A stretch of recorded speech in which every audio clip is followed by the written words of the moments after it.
In every afternoon 3 o'clock mangitagkaon ahay di na mo undang sabay pagkagrabihay.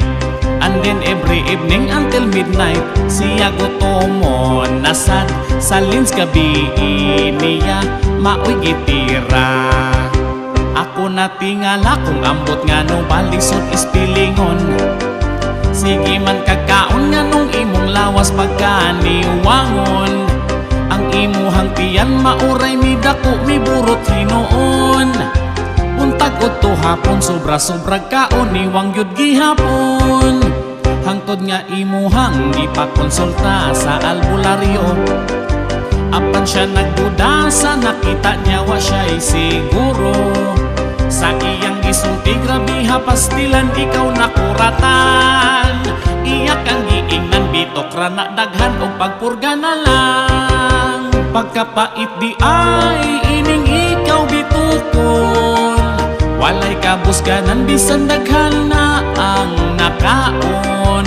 Kaduha mamahaw duha pa ni udto duha pa ni hapon.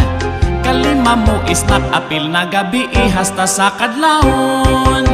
Ambot lang unsaon bisan bagong kaon di ka matagbaw. Kay ang imong bitok sulod tiyan kay karon midako daw. Wala na nadotlan sa imong kumpantrin kay isog na siya. Ang imong gitumar nga para pang purga na baliwala ra.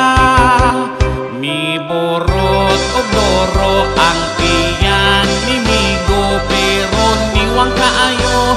Aping law ng guro gibitok di ay ko akong migo. In every afternoon 3 o'clock mangitagaon ahay di na mo undang sabay pagkagrabihay.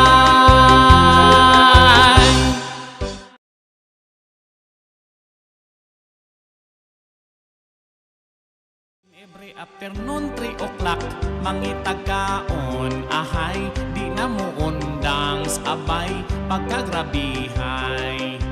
And then every evening until midnight siya gutomon nasad sa lins gabi niya maoy giti.